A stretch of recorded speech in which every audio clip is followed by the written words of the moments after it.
Hey, hello everybody. Dr. Randy Wirtz in Thrive Chiropractic. And I love doing these interviews with other people that really can influence your children's health or your health. And today we have Nick Gonzalez.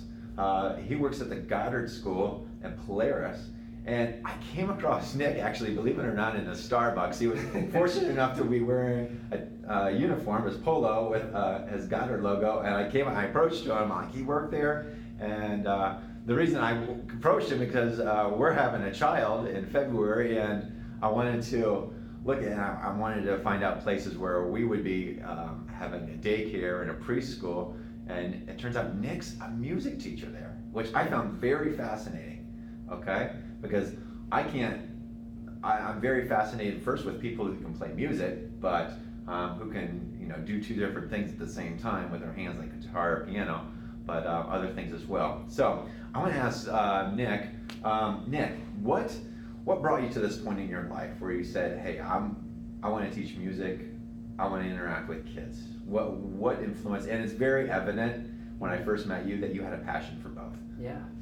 Well, I got started in probably 11th grade. I began music and choir, and so I started singing, made a lot of friends through choir, and so I thought, oh, music is a very good way to socialize, interact, and then I was always good with kids, and so my mom actually pushed me into education. She's like, you'd be a great math teacher or science teacher, and then I realized once I got to college, I was like, you know what, music education is the way to go. And I had the most influential elementary music methods teacher. And so once I started my student teaching, I worked with 5-year-olds all the way up to 18-year-olds, and I just loved the little kids, and so it was so much fun to teach them. And so that's how I got into Columbus. I'm originally from Michigan and made the drive down here. They have fantastic schools, so I'm really happy to be here. Great, Nick. Now, what's so important about teaching our children about music? What do you see as influential into their development about teaching children? Yeah, I mean, music development and music education helps brain development throughout the critical periods of birth to 5 years old, and that's the most critical period, and that's what I work with. And so when you expose kids to music and early in their development, they're just going to be able to grow so much better, and with brain development, they're going to get the most out of their education, and they're going to develop part of their right brain. They're going to work their right brain, which is the critical side of your brain, not so mathematical and mechanical in your left side, and it's great, and it's a fun way to approach learning for young kids. Absolutely. And I can speak to that too, because from 0 to 2 years of age is when most of the development will happen. Okay, like 85% of development, and that's all right brain from 0 to 2, and then it switches to left brain after from 2 to 6, and then flip-flops back and forth from 6 to 10. So, and we were talking before this, the critical age is like 8 up to 8, right? Yes. Is when the kids need to have a musical background and when they can learn. Yeah, so all exposure from birth until 8 years old, that's the critical period, and that's when their music learning stops. So music aptitude will stop at age 8, and then all of their music potential ends at age 8. So if they've gotten the exposure that they need, then they can go on, and I mean, obviously you can pick up an instrument whenever and at what age, but really you can have the best success if you are exposed to music so early on in life. Let's digress a little bit, because we talked about the right brain and how important that is.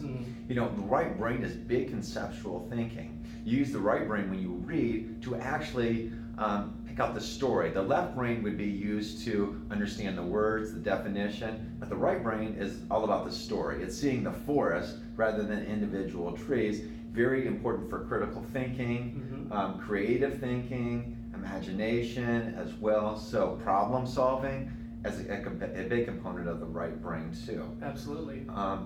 This is what I find fascinating. I had a question for you when I first met you. Why do kids just innately know how to dance? When they're like 5 months, 6 months old, you turn on the music and they just start, wiggling back and forth a little bit. I how do I understand that? Well, that's so funny because it's such a big mystery, but music is just so uniquely human that it's just sort of already in us. And once you just expose somebody to music, they'll start their little wiggle and they'll start to move their head. But really, music is like learning a language. And so we start out by hearing. So if a baby's hearing language being spoken to them, they're going to be exposed and start to learn language. And with music, the same thing. If they're hearing music, they're starting to learn music, and then they start to move to music. They respond with physical movements, and then maybe vocalizations, and it's so cool and very interesting. Yeah. This movement in itself feeds the brain, so that's moving, and it's developing the brain as well. So you got the two. It's almost like you, instead of listening, your body actually starts to feel the music. Yeah. And we start to have a rhythm with that. Mm-hmm. And it's so in sync to how we're designed. It's just fascinating to me. Okay. Yeah. So, Nick, I know there's been some times where we talked about, take us to a point where you've seen a breakthrough. Like you knew, okay, this one person, this one child, they needed this, and you've seen like just a transformation with that child. Yeah, when I was in my student teaching, I had a very, troublesome kid who would act out in class and in their home classroom. And once they got into music, they started to show signs of some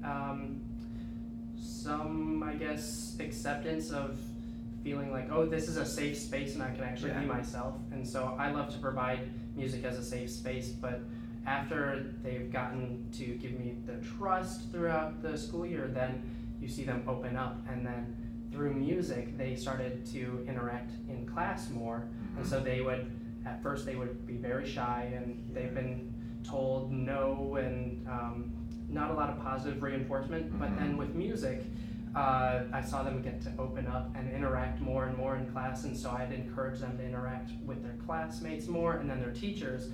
And then that student actually, who was almost going to not go into second grade, they'd have to repeat first grade because of just their lack of motivation. Music actually helped them find that motivation and feeling like school is a very fun and safe place for them. And so they actually got to move up to second grade because music gave them the confidence to just keep going and push through. That's amazing. Yeah. That is amazing. It's like that little window that you have to look into to who they are and their minds and go through that. Nick, what any tips that you have for parents, as expecting parents, that they can use at home, that you would advise, hey, this is what you can do at home to help develop your children musically, but not using music as a window to the input of how they're moving and their brain as well. What tips do you have? Yeah, I'd say just start listening to music as soon as you can. Even in the womb, the babies can still hear the music, and you might feel a little kick here and there. They're just responding to music like anyone else would, and from birth until 5 years old, expose them to as much music as possible. Classical, all genres, because they develop so much quicker. Their right brain develops so much quicker once they're exposed to that music. And I would say just keep playing music, and it doesn't even have to be classical music, just any sort of music would help develop them with physical and mental development. Good. Now you talked about something as well. When you are seeing the babies, right? Yeah. How when you play music, you're tapping on their arms. Yep. Okay. You're moving their arms. Yep. You're moving their body as well. What do you notice as far as that? Why would you do that? I will sit a baby in my lap while I'm teaching my music classes, and there might be 4 or 5 different babies there, and I will move their arms while I'm singing. I'll move their legs. Just getting their bodies involved in the music is very important for development. And so I will also go in and I'll tap the rhythm on the baby's arms or legs, just making sure that they feel the beats that I'm singing as well. And so it's just a full, well-rounded music curriculum there, and it's getting them more exposed to rhythm, beat, tempo, along with also hearing orally music like that. Yeah. And obviously you start learning with music. I just thought of this. How do you pick up on emotions coming through with a person's voice? Is the pitch high? Is it low? Where do you feel that? And you can start getting a grasp maybe for how do you interact with people as well.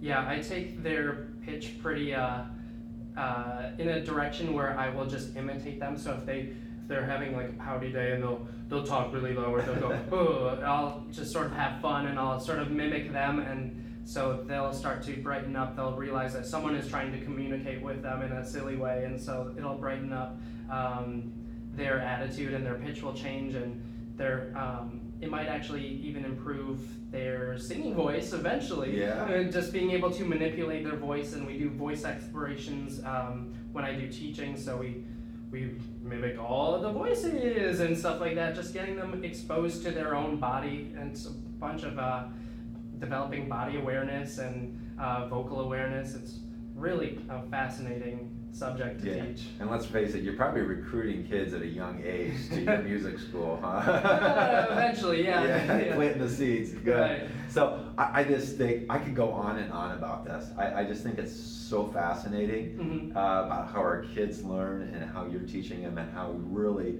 you're making an impact on people as well at a young age. Because think about it, you know, as their children grow up, that's when the habits are established. Yeah. And what happens so much is an imprinting that starts at a young age, from 0 to 2, from 2 to 6, and then so on to age 10 is when that brain actually is the largest it's going to be. Yep. How that starts to play out on the rest of their life, okay? And just having that positive influence. That's wonderful. Nick, do you have any parting words for us today? Yeah, I would say please expose your kids to as much music as possible. Listen with them, dance with them, play with them, move with them. Just get their bodies involved, get their ears involved, maybe sing a little silly song, whatever you would like. Get them exposed, and just enjoy music with them. Yeah, and bond too. Yeah. That's a good way of bonding. Grow with them. Grow with them too. Yep. Now, again, Nick at Goddard School, Yep. Polaris, okay. Is it okay if they call? Absolutely. If anybody calls and ask you questions or ask about the program as well? Absolutely. I'd love to answer all questions, and it's so much fun if parents can sit in on a lesson or two, because I get the parents involved too. You'll be on the floor with them, you'll be playing, and you'll be singing and moving, so come have fun with us. Yeah, good chance for parents to be kids as well. Yeah, absolutely. Gives them permission to be like a kid. Yeah. So again, I'll post that information too on Facebook, so you have that. It's a quick little link that you can link on as well. But I want you to encourage too. Music is so much a window to the brain, and it can help brain develop it so much and get your children movement that we often forget about it. We think it's something that we just play to enjoy, but it actually so much is a part of what we feel, how the brain develops. By all means, get outside and play, make sure there's music involved, and have a wonderful day. Thank you. Bye, thanks.